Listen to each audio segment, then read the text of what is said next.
Students, जैसा कि आपको पता है कि हमारे इस बार यूटी में 3 चैप्टर आने वाले हैं। One is the electoral politics, second is the drainage और तीसरा चैप्टर है Nazism and rise of Hitler.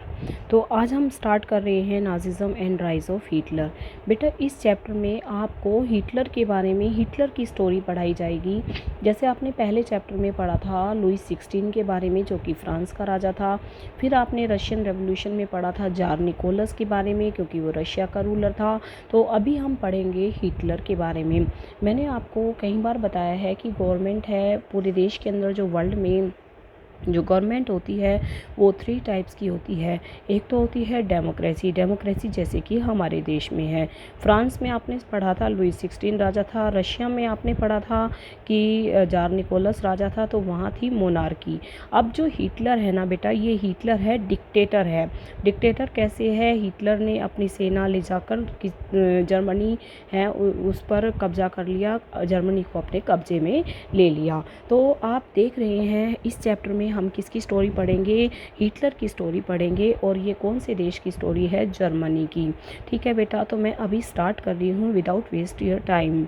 देखिए क्या लिखा हुआ है। In the spring of 1945 a little 11 year. बेटा देखिए, मैं आपको फर्स्ट पेज की बात क्लियर कर देना चाहती हूँ कि फर्स्ट पेज है वो इस पूरी चैप्टर का निचोड़ है। पहला पेज है ना, उसमें ना ये बताया गया है कि इस पिक्चर का एंड क्या होगा। यानी कि जो स्टोरी है वो तो स्टार्ट है बर्थ ऑफ वाइमार रिपब्लिक से। ठीक है, वाइमार रिपब्लिक है, उसका बर्थ कैसे हुआ। पर जो पहला पेज है ना, उस पर आपको ये बताया गया है कि किस प्रकार से हिटलर ने अपनी जगह बनाई थी, किस प्रकार से हिटलर है वो सेकेंड वर्ल्ड वार में हार गया और उसने सुसाइड कर लिया डर के मारे। ठीक है बेटा, तो अभी मैं स्टार्ट कर रही हूँ स्टोरी, आप ध्यानपूर्वक सुनिएगा और समझिएगा। इन द स्प्रिंग ऑफ 1945 का समय था। A little 11 year old boy, German boy, Germany का एक लड़का था जिसका नाम था हेलमुथ, वाज लेइंग इन बेड। वो बिस्तर पर लेटा हुआ था। When he overheard his parents, उसने अपने पेरेंट्स को बात करते हुए सुना। वो भी बहुत सीरियस टोन में क्या कर रहे थे? बातचीत कर रहे थे। His father a prominent physician deliberated with his wife whether the time had come. उसका पापा है ना, वो बहुत ही जाना माना फिजिशियन था और वो अपनी वाइफ के साथ बातें कर रहा था कि this was the time to kill the entire family, कि ये सही समय है कि सारी फैमिली है उसको ख़त्म कर दिया जाए। And he should commit suicide alone, और वो भी क्या कर ले?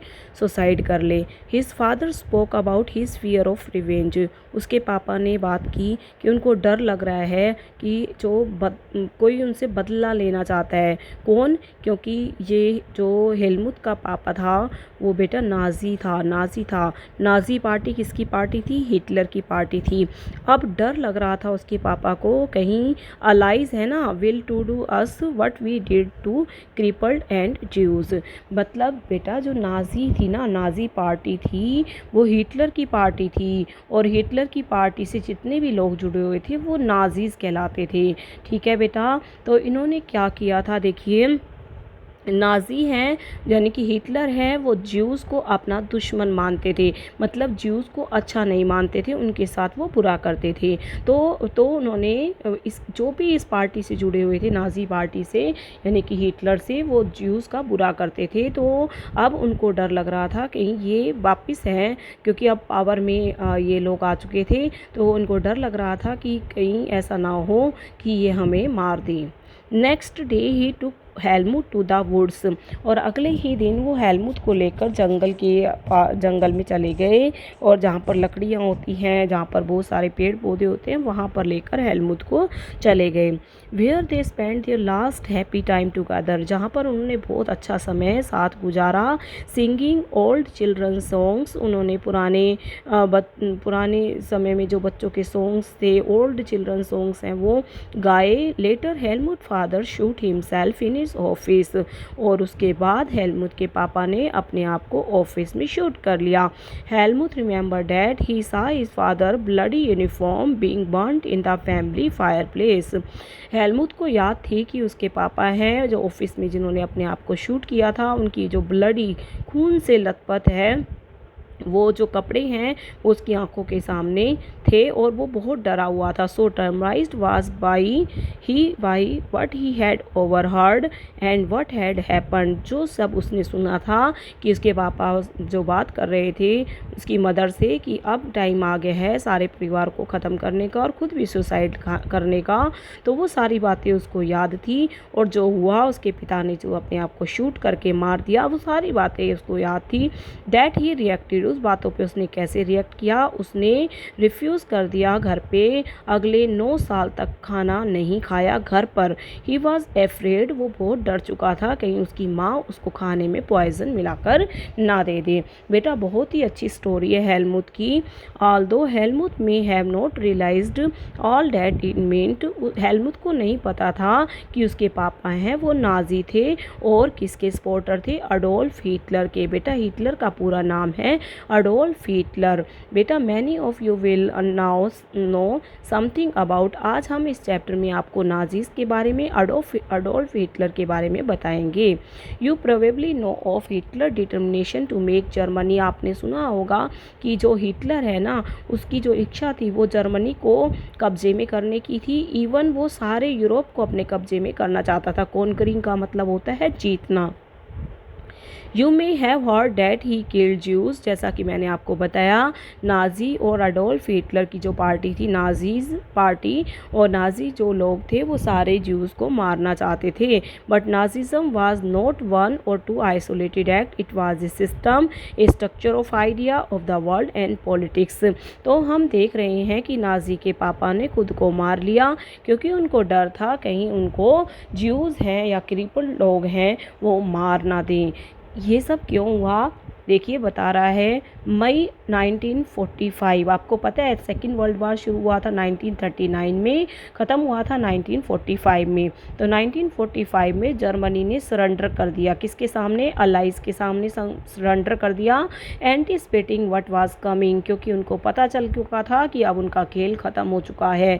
हिटलर के प्रोपेगेंडा मिनिस्टर था जिसका नाम था गोबेल्स और उसकी एंटायर फैमिली, और हिटलर की वाइफ ने कहाँ पर collectively in his Berlin bunker, Berlin के अंदर उनका एक बंकर था, वहाँ पर जाकर उन्होंने सुसाइड कर लिया।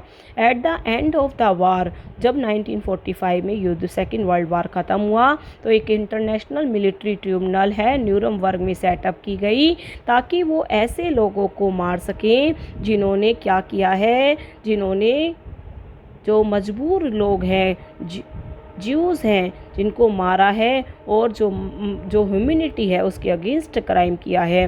तो Germany conduct during the war specially those action, Germany ने युद्ध के समय ऐसा किया कि उनकी हर जगह निंदा हुई, ऐसा लगा कि उन्होंने लोगों के साथ सही नहीं किया। Raised serious moral and ethical question and invited world wide condemnation, उसकी जो कंडेमनेशन का मतलब होता है निंदा, उसकी पूरे विश्व में बहुत निंदा हुई। और उसने ऐसा क्या किया था ये बता रखा है। Under the shadow of second world war की आड़ में जर्मनी ने बहुत ही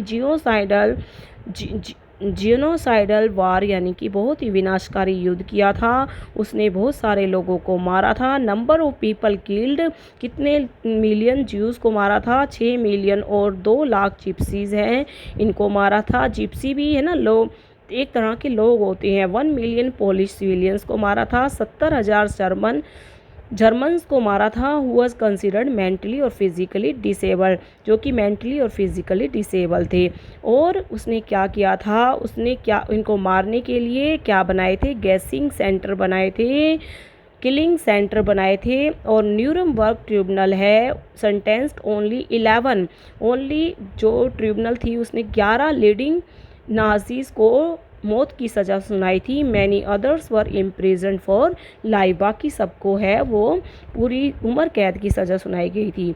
retribution did commute the punishment, और लोगों ने क्या कहा कि पनिशमेंट है वो बहुत कम है। नाजीज ने जो किया था ज्यूज़ के साथ उसके मुकाबले ये सब बहुत कम था। जो ब्रूटिलिटी उन्होंने दिखाई थी, जो क्राइम उन्होंने किया था उसके मुकाबले ये तो बहुत कम किया था। इंटरनेशनल ट्रिब्यूनल ने सज़ा कम दी थी। Allies did not want to be harsh on defeated Germany, allies हैं वो डिफीटेड जर्मनी पर हार्श नहीं होना चाहते थे as they had been after the first world war. बेटा आप यहाँ पढ़ेंगे कि 1940 में जो फर्स्ट वर्ल्ड वार हुआ था जिसमें जर्मनी डिफ़ीट हुआ था, जर्मनी के डिफ़ीट होने पर जो एलाइज़ हैं उन्होंने क्या कहा था कि उनको एक ट्रीटी करनी पड़ेगी, और ट्रीटी है जिसको हम वर्साई की ट्रीटी कहते हैं, जिसमें उन्होंने जर्मनी से उनका सब कुछ छीन लिया था और ये कहा था कि तुम ये सारी चीज़ें हमें दे दो तो हम तुम्हारे जर्मनी को क्या कर देंगे, रिपब्लिक कर देंगे। और क्योंकि उसको वाइमार नामक जगह पर रिपब्लिक किया गया था इसलिए इसको बर्थ ऑफ वाइमार रिपब्लिक कहते हैं।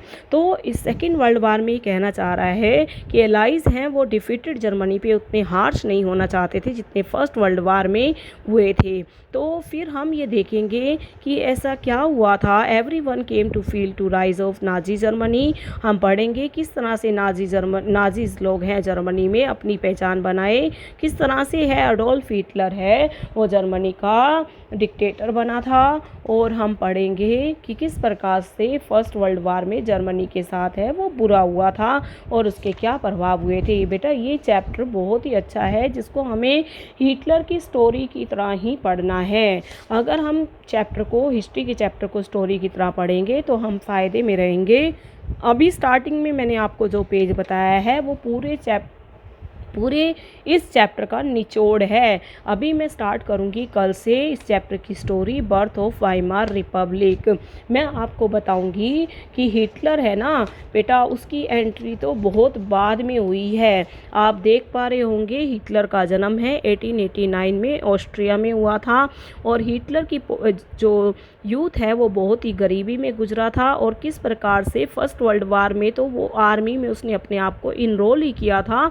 वो मैसेंजर की तरह वो काम करता था, पर उसका काम बहुत अच्छा था, उसको कहीं ब्रेवरी अवार्ड मिले, और फिर धीरे धीरे करके उसने अपनी पहले तो एक छोटा सा group German worker party join किया, फिर उसके बाद उसने national socialist German worker party उसका नाम रख दिया, और फिर पार्टी का नाम है नाज़ी पार्टी रख दिया। नाज़ी पार्टी किसकी पार्टी थी? हिटलर की पार्टी थी बेटा।